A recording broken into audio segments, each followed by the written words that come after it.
Today I wanted to talk to you about integrating technology with critical thinking. My name is Angela Haynes, and I will be talking to you for the next 15 or so minutes about integrating technology with critical thinking.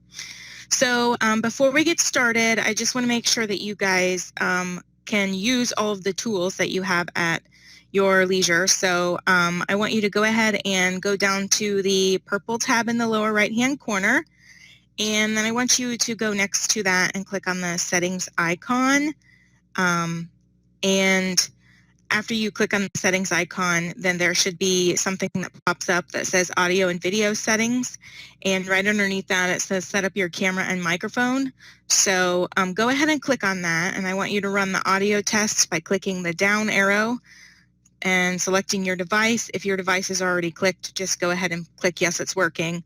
And then do the same thing with your video test.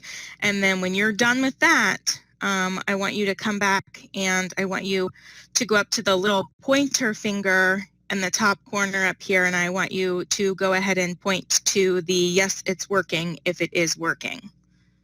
What I wanted to talk to you guys about next is the learning objectives of my lesson. I put this poll in yesterday when I practiced, and for some reason it's not showing, so give me a second. I did practice this.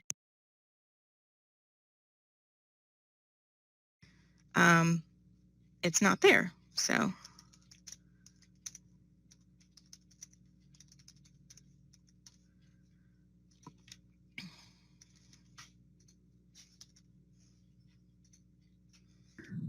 Hey, Angela, I think you might have to set it up during the session, right? Because I wanted to save one and I wasn't able to either. Well, yesterday when we were in the class, she said, don't set it up during the class, set it up beforehand so that you're not typing during class. So I was like, oh, okay.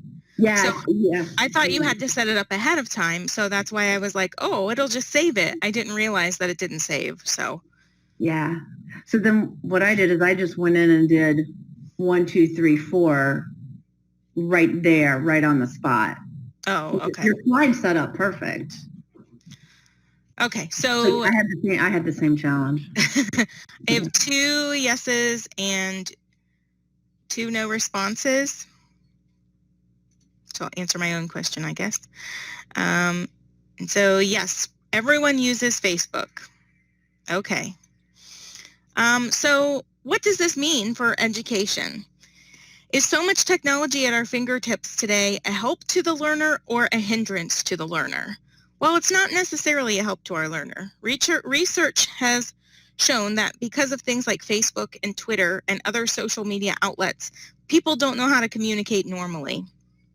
On all the social media outlets, people get used to talking in like letter words like LOL or things like that, and they don't really know what it's like to have a complete conversation with another person.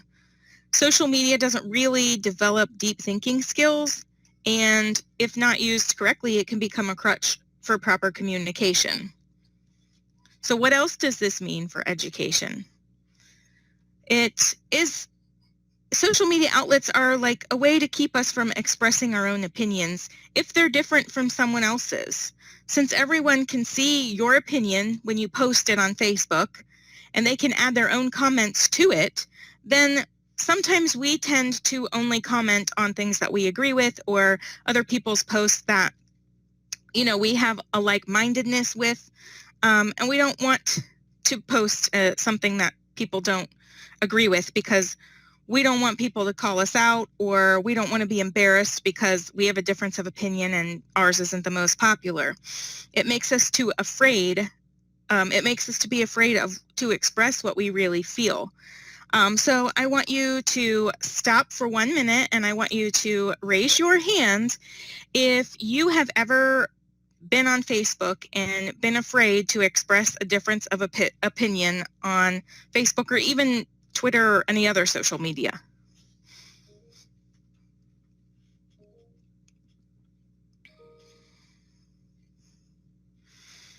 Okay. Sarah, looks like you're not afraid. That's good. I have been too. And that's okay. So what does this mean? Does this mean that we cannot use technology in a classroom? So no, it doesn't mean we can't use technology in the classroom necessarily. There are, however, There are, however, other aspects of technology that allow us to have proper communication in a classroom setting. And one tool that you can use in a classroom setting that really helps with education is the discussion forum. And it's a good way to have students have like a two-way conversation, or even a conversation with multiple people and not just two people. And there are other technology tools that we can use, such as things like online tutoring and things like that, where we are communicating with other people in a way that's not on social media.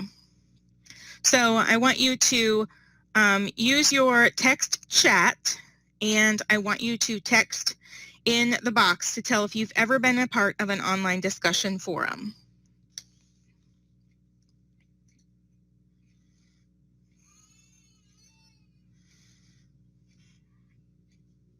Okay.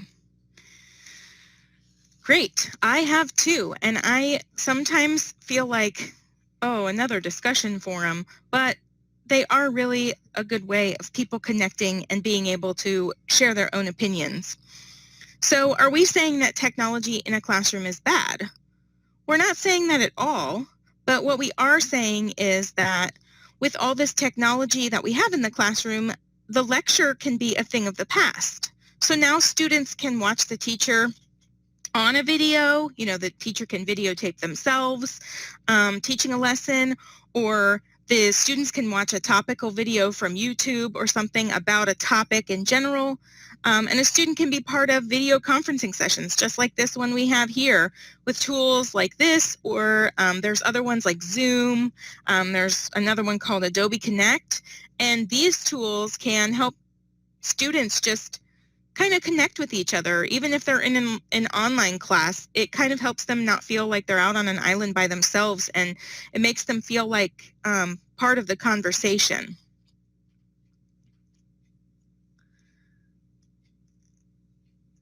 Can you guys hear me? Okay. Just making sure, because Sarah's saying she can't hear anything.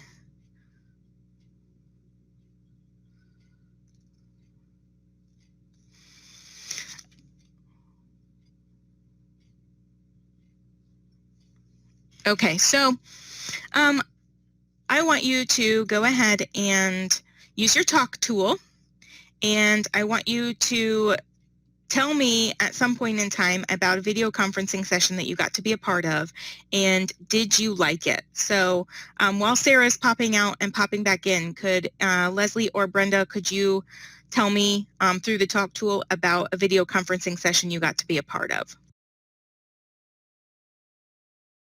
When you say a video one, Angela, you're like, not one like this, but where we're actually seeing people? Yeah, well, it can be that you see people, but if you haven't been a part of one where you actually see other people, then you can just count something like this too. That's fine.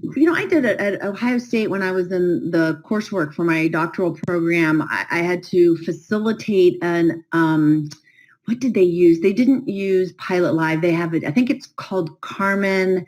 And we had 8 people in the class, and everyone's picture popped up on the top, and I was visible, and I had to lead a conversation, a discussion about a book and ask guiding. It was like the topic was how to create meaningful discussion in a classroom environment, and I created the questions, and we were able to see each other. So it was a little nerve-wracking, but it was, you also got to make sure everyone was actually participating and paying attention.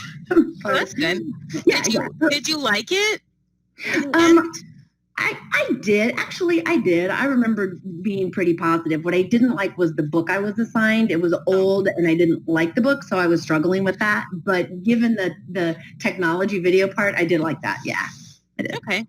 Well, that's good. I think that these tools are fantastic because it really gets people talking and involved. So, okay, so I want you to put yourself in your online student's shoes for a moment, and I want you to send me an emoticon showing how you would feel if you were taking part in an online class and the teacher didn't do anything to include the online students.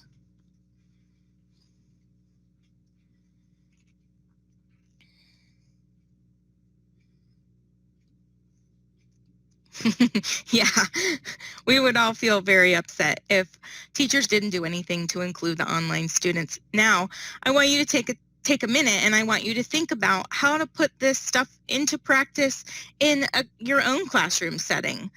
We need to use what we've been learning here, and we need to put it into practice in our own lives. So what I want you to do is I want you to use your text tool, which is up at the top, next to, a little bit farther over from the finger that you used at the very beginning. It looks like a T, a letter T. So I want you to use your text tool, and I want you to tell me one way that you can use technology in your own classroom, and you can just type it right here on this white screen next to the two T's that I have right there already put on the screen.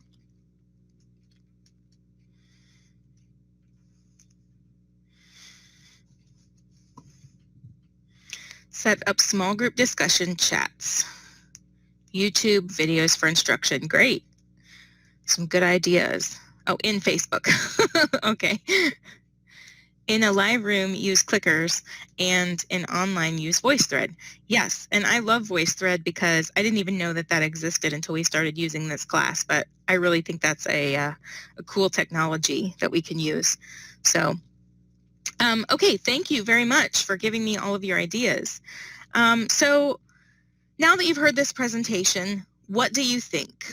I want you to go up to the little pencil tool up at the top of your screen that's right next to the little finger, and I want you to circle whether you think that using technology in the classroom is a good thing, a bad thing, or something that's indifferent to classroom use. So what color is everybody here? Oh, everybody thinks it's good. Brenda's red, Sarah's green. Okay, so that means Leslie's blue. Okay, awesome. Well, thank you so much for listening to what I have to say, and hopefully you understand that it's okay to use technology in your classroom, even though there are some not so good benefits about using them in the classroom, but hopefully you can find the good things to use and integrate them into your own classroom as well. Thank you.